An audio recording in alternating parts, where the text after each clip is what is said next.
स्वागत है। आज हम कुछ गहरे आध्यात्मिक सवालों पर बात करेंगे।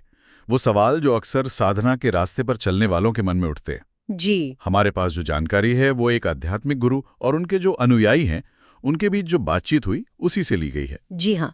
और ये सवाल बड़े व्यवहारिक किस्म के हैं, जैसे रोज की जिंदगी है, परिवार है, उसके साथ रहते हुए नाम जप जैसी साधना कैसे करें, जी सच क्या है, ये दुनिया क्या है, और सबसे बड़ा सवाल कि भाई ईश्वर से मिलना कैसे होगा। हाँ, ये तो बहुतों के मन में होता है। तो इन संवादों में ना हमें दर्शन भी मिलता है, व्यवहारिक सलाह भी, और कुछ अच्छी प्रेरणा देने वाली कहानियां भी हैं। अच्छा, तो फिर चलिए वहीं से शुरू करते हैं जहां कई लोग थोड़ा संघर्ष करते हैं, अपना आध्यात्मिक रास्ता और परिवार, खासकर जीवन साथी का साथ। हाँ, एक सवाल ऐसा ही था कि साधक की पत्नी नाम जप के फायदे नहीं समझ पा रही हैं। ये तो बहुत आम बात है ना? बिल्कुल आम है। इस पे शोध जो बात कही गई है वो ये है कि साधना का जो असली लाभ है ना, वो कोई बाहरी चीज नहीं।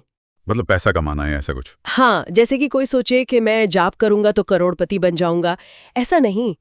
असली लाभ तो अंदर का है। मन में शांति आती है, एक ठंडक सी महसूस होती है। आदमी निश्चिंत हो जाता है, डर निकल जाता है, दुख शोक से ऊपर उठ जाता है। ये है असली फायदे। लेकिन ये फायदे शायद बाहर से दिखते नहीं या एकदम से महसूस नहीं होते। सही कहा। और इसीलिए ये बातें किसी को तब तक समझ नहीं आती जब तक कि उसकी श्रद्धा ना हो। समझ जो है वो श्रद्धा के बाद ही आती है। अच्छा, जब तक भरोसा नहीं होगा तब तक बाहरी तर्क काम नहीं करेंगे? बिल्कुल नहीं। स्रोत यही कहता है कि जब श्रद्धा होती है तो इंसान खुद कोशिश करता है, फिर उसे अपने अनुभव होने लगते हैं। और दूसरी बात ये भी है कि हर किसी के संस्कार अलग होते हैं, पिछले जन्मों से लाए हुए।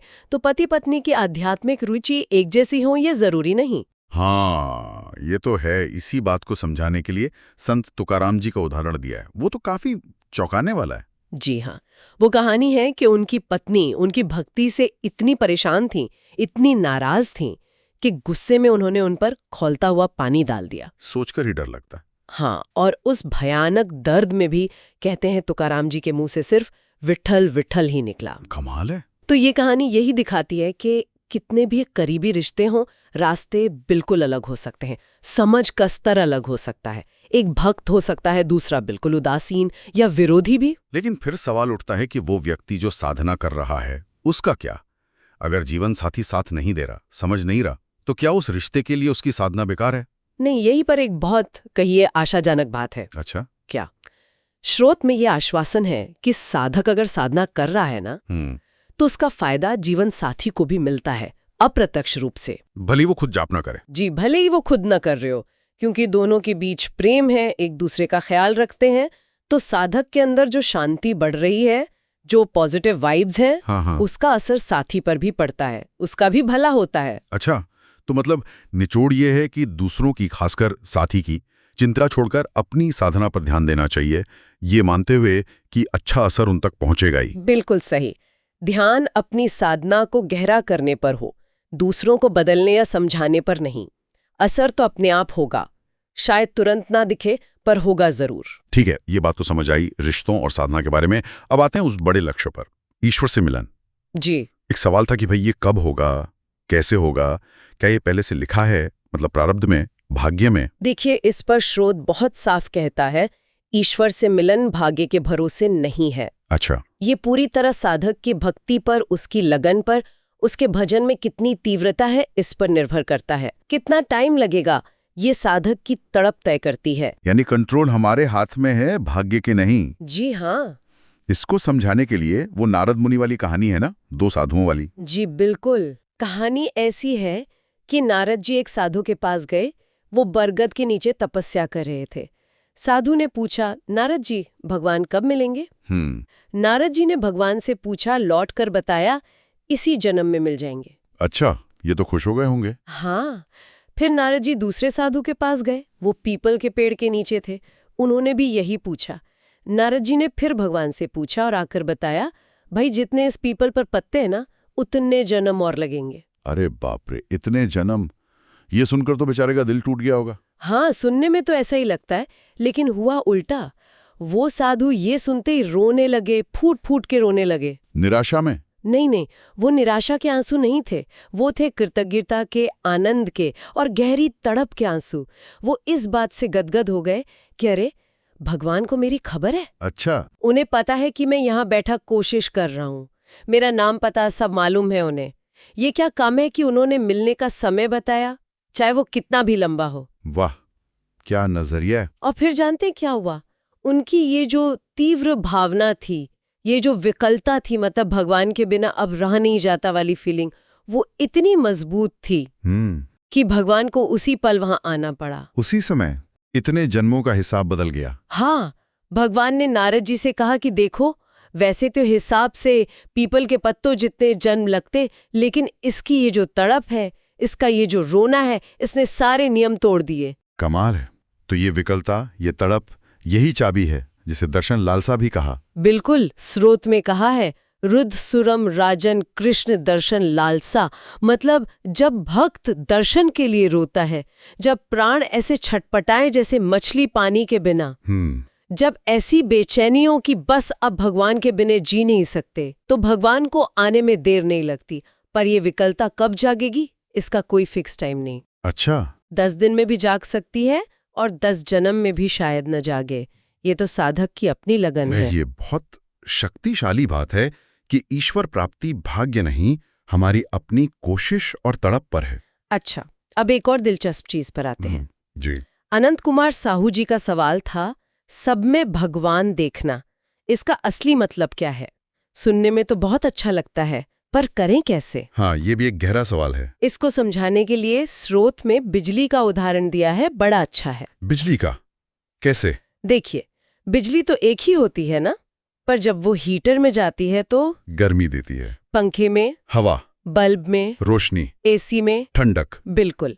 तो काम अलग अलग, असर अलग अलग, पर पीछे शक्ति कौन सी है? बिजली एक ही। बस। स्रोत कहता है, ठीक इसी तरह दुनिया में जितने भी अलग अलग जीव या चीजें हैं ना, संत हो या पापी, चेतन हो या जड़, औरत हो या मर्द, उन सब के पीछे एक ही दिव्य शक्ति काम कर रही है, जिसे भगवान कहा। अच्छा। जैसे बिजली उपकरण के हिसाब से अलग नतीजा देती है, वैसे ही वो शक्ति व्यक्ति की खोपड़ी, मतलब उसके मन, बुद्धि, संस्कार, कर्म के हिसाब से अलग अलग तरह से जाहिर होती है।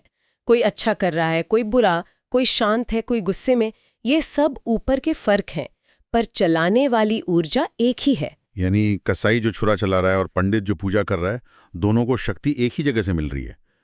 ये मानना तो थोड़ा मुश्किल है। मुश्किल इसीलिए है क्योंकि अभी हमें वो एकता दिखती नहीं है। स्रोत कहता है, बिना साधना के हमें सिर्फ बाहर का रूप दिखता है, माया, और माया से बने शरीर, उनके गुण, दोष, आदतें, काम, बस। हाँ, वही दिखता है। वो पीछे की एक शक्ति नहीं दिखती। जब साधना करते करते हमारे अंदर ज्ञान नेत्र खुलते हैं, या कहिए प्रेम नेत्र खुलते हैं, तब वो एकता दिखने लगती है, तब सब में भगवान का अनुभव होता है। और इसमें सबसे बड़ी चुनौती क्या है? कहाँ अटकते हैं लोग? चुनौती यह है कि जो लोग हमें अच्छे लगते हैं, हमारी तारीफ करते हैं, हमारे हिसाब से चलते हैं, उनमें भगवान देखना शायद फिर भी आसान हो। हाँ, वो तो ठीक है। लेकिन जो हमारे खिलाफ है, हमारा अपमान करें, बुराई करें, हमें दुख दें, उनमें भी उसी भगवान को देखना, ये है असली परीक्षा। गीता में जो कहा है ना, पंडिता समदर्शिनः, हाँ, सुना है। उसका यही मतलब है कि ज्ञानी पुरुष, विद्वान ब्राह्मण हो, गाय हो, हाथी हो, कुत्ता हो या चंडाल हो, सब में एक ही तत्व देखता है, समान भाव रखता है। तो इसका अभ्यास कैसे हो? क्या तरीका बताया है? तरीका 3 स्टेप में है। पहला, विश्वास करो, मान लो, पक्का यकीन कर लो कि हाँ, सब में भगवान है, भले ही अभी दिख नहीं रहे। ओके। दूसरा, डट कर साधना करो, भजन, नाम जप, जो भी आपका मार्ग हो। और तीसरा, तब तुम जानोगे, यानी तुम्हें खुद अनुभव होने लगेगा। अच्छा, पहले मानना, फिर करना, फिर जानना। जी, और जब ये अनुभव हो जाता है ना कि सब में भगवान है, तो देखने वाला खुद भी उसी भगवान के स्वरूप में टिक जाता है। फिर जन्म मरण का चक्कर खत्म, यही मुक्ति है। पर हाँ, रास्ता कठिन है, आसान बिल्कुल नहीं। विश्वास, साधना और फिर अनुभव। ठीक है, ये क्रम समझ आता है। इसी अनुभव और असलियत की बात से जुड़ा एक और गहरा सवाल था प्रोफ. सुजीत कुमार ठाकुर जी का। जी। उन्होंने जागने की अवस्था के सांसारिक भ्रम की तुलना सपने से की थी, जैसे हम सपने से जागते हैं, वैसे इस दुनिया के भ्रम से कैसे जागें? वो परम सत्य का अनुभव कैसे हो? इसके लिए स्रोत कहता है शुद्ध ब्रह्म ज्ञान की जरूरत है। जब वो ज्ञान दिल में पक्का होता है ना, तब पहला अनुभव होता है ब्रह्म सत्यम जगन मिथ्या। ब्रह्म सत्यम जगन मिथ्या मतलब सिर्फ ब्रह्म ही सत्य है।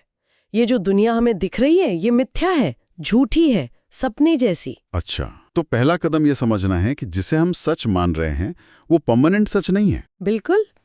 और जब ये अनुभव मजबूत हो जाता है तब एक और गहरा अनुभव होता है सर्वम खलिदम ब्रह्म। सर्वम खलिदम ब्रह्म, इसका क्या अर्थ हुआ? इसका मतलब है कि ये जो कुछ भी दिख रहा है ना, ये असल में ब्रह्म ही है। ब्रह्म के सिवा कुछ है ही नहीं। पहले जगत को झूठा जाना, फिर उसी झूठे दिखने वाले जगत में ब्रह्म को पहचान लिया। अरे, ये तो बहुत ऊंची अवस्थाएं लगती हैं। क्या यहाँ तक पहुँचने के लिए कुछ तैयारी चाहिए, कुछ योग्यताएं? हाँ बिल्कुल। साधन चतुष्टय का जिक्र आता है। उसमें मुख्य तौर पर कुछ चीजें हैं। विवेक, मतलब क्या असली है क्या नकली, ये पहचानना। वैराग्य, दुनिया की चीजों और भोगों से लगाव कम होना। फिर 6 संपत्तियां हैं, मन का कंट्रोल शम, इंद्रियों का कंट्रोल दम, विषयों से मन हटाना उपरति, सुख दुख सहना तितिक्षा, गुरु और शास्त्र में विश्वास श्रद्धा, और चित्त को परमात्मा में लगाना समाधान। बाप रे, ये तो पूरी लिस्ट है। और आखिर में मुमुक्षुता, यानी मोक्ष की तीव्र इच्छा। जब ये गुण साधक में आते हैं तब वो ब्रह्म ज्ञान का अधिकारी बनता है। ये तो वाकई एक पूरा साधना मार्ग है। अच्छा, वो सपने वाले उदाहरण पर वापस आते हैं। स्रोत कह रहा है कि जैसे सपने में हमें पता नहीं होता कि ये सपना है, हाँ, वैसे ही हम अभी संसार के सपने में हैं, जिसे मोह निद्रा कहा। बिल्कुल। हम सोचते हैं हम जागे हुए हैं, पर आध्यात्मिक नजर से देखें तो हम सोए हुए हैं। कब तक? जब तक हमें हर चीज में, हर इंसान में वो एक ही ब्रह्म नहीं दिखता। अभी हमें क्या दिखता है? अलग अलग चीजें, ये औरत, ये मर्द, ये जड़, ये चेतन, ये अच्छा, ये बुरा। जब तक ये भेद वाली नजर है, हम सपने में है। जागा हुआ वो है जिसे हर जगह एक ही ब्रह्म दिखता है। और ये भी कहा कि जैसे सपने वाला जागे हुए को नहीं पहचान सकता, वैसे ही अज्ञानी ज्ञानी को नहीं पहचान सकता। हाँ बिल्कुल। इसी के लिए राजा जनक की कहानी है। उन्हें सपना आया कि राजपाट छिन गया, भिखारी बन गए, भूखे हैं। हाँ, सुनी है शायद। और खिचड़ी पका रहे थे, वो भी कुत्ते खराब कर गए।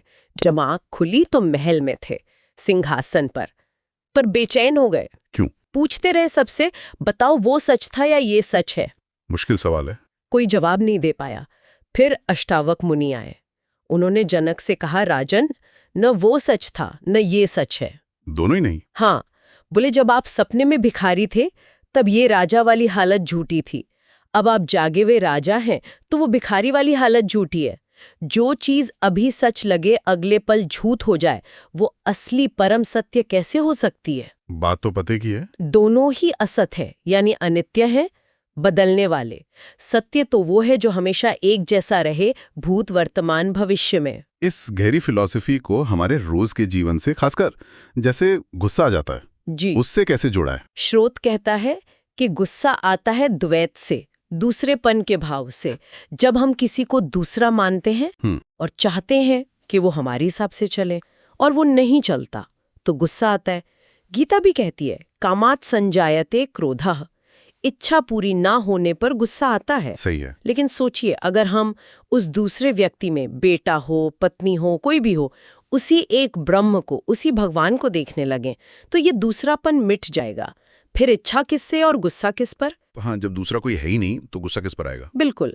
जब तक ये दृष्टि नहीं आती तब तक हम एक तरह से सोए हुए हैं और गुस्सा वगैरह के चक्कर में फंसे रहेंगे। ये तो गुस्से का जड़ से इलाज है, पर हाँ, अभ्यास बहुत कठिन होगा। अच्छा, चलिए अब अंत में एक बहुत ही प्रैक्टिकल तकनीक पर आते हैं। जी। सवाल ये था कि रोज के काम करते हुए, लोगों से बात करते हुए भगवान का स्मरण लगातार कैसे रखें? अक्सर होता है ना, बातों में या काम में खो जाते हैं, नाम याद रखना या सोचना छूट जाता है। हाँ, ये बहुतों की दिक्कत है। यहाँ मन की एक खासियत बताई गई है कि मन एक साथ 2 काम कर सकता है। अच्छा। जैसे हम नाम जप कर रहे होते हैं, है ना, पर मन कहीं और भाग जाता है, पुरानी बातें सोचने लगता है, आगे की प्लानिंग करने लगता है। हाँ, ये तो होता है। तो अगर मन जप के साथ दूसरी चीज सोच सकता है, तो वो बाहर का काम करते हुए अंदर भगवान को क्यों नहीं सोच सकता? हाँ, ये तो सोचने वाली बात है। तो क्या कोई तरीका बताया है इसका? एक तकनीक ये बताइए कि आप जिससे बात कर रहे हैं ना, उसके चेहरे पर या माथे पर मन ही मन अपने इष्ट का नाम लिखते रहिए। मतलब? जैसे श्रोत बताने वाले गुरु अपना उदाहरण देते हैं कि वो बात करते समय सामने वाले के चेहरे पर मन में राधा नाम लिखते रहते हैं। जुबान से बात भी चल रही है और मन में नाम का चिंतन भी चल रहा है। उच्चारण नहीं हो रहा पर चिंतन हो रहा है। जी हाँ। मन बात सुन भी रहा है, जवाब भी सोच रहा है और साथ साथ नाम का चिंतन भी कर रहा है। ये तो कमाल की मल्टीटास्किंग हुई। पर क्या ये संभव है? हाँ, लेकिन स्रोत ये भी कहता है कि इसमें एक्सपर्ट बनने के लिए बहुत अभ्यास चाहिए। अभ्यास योग से ही ये होता है कि चित्त बाहर काम करते हुए भी अंदर भगवान में लगा रहे। शुरू में दिक्कत होगी शायद। हाँ, शुरू में हो सकता है बात करें तो चिंतन रुक जाए, चिंतन करें तो बात ठीक से ना हो, पर धीरे धीरे अभ्यास से दोनों साथ चलने लगते हैं। और इस लगातार अभ्यास का लक्ष्य क्या है? क्या पाना है इससे? लक्ष्य है अनन्य चिंतन, मतलब सिर्फ भगवान का ही चिंतन चले और किसी का नहीं। और तेल धारावत स्मरण, जैसे तेल की धार बिना टूटे गिरती है, वैसे ही भगवान की याद बिना रुके बनी रहे। इसके लिए थोड़ी चतुराई चाहिए और एक छोटा नाम जो आसानी से मन में दोहराया जा सके, जैसे राम, कृष्ण, शिव, राधा, वो चुनना ठीक रहता है। इस तरह आदमी दुनिया के काम करते हुए भी अंदर से जुड़ा रह सकता है। तो आज हमने कई जरूरी पड़ावों पर बात की। शुरुआत हुई श्रद्धा और साधना को परिवार के साथ जोड़ने से, जी, जहां असली लाभ अंदर की शांति है। और तुकाराम जी की कहानी से समझा कि रास्ते अलग हो सकते हैं, पर साधना का असर साथी पर भी पड़ता है। हाँ, फिर ईश्वर प्राप्ति की बात आई, जहां भाग्य से ज्यादा साधक की तड़प, वो विकलता जरूरी है, जैसे पीपल के पत्तों वाली कहानी में देखा। फिर सब में भगवान देखने का गहर मतलब समझा, बिजली के उदाहरण से। और ये भी कि मुश्किल परिस्थितियों में भी ये नजर बनाए रखना ही असली साधना है, जिसके लिए विश्वास, फिर साधना और तब अनुभव का क्रम बताया गया। हाँ, फिर हमने असलियत और भ्रम के सवाल को राजा जनक और अष्टावक्र के संवाद से देखा, जहां ब्रह्म ज्ञान से ही मोह निद्रा टूटती है और द्वैत मिटने पर क्रोध भी नहीं रहता। और आखिर में रोजमर्रा की जिंदगी में लगातार स्मरण के लिए मन की दोहरी क्षमता और मानसिक नाम लिखने जैसी प्रैक्टिकल तकनीक पर बात की, जिसमें अभ्यास बहुत जरूरी है। बिल्कुल।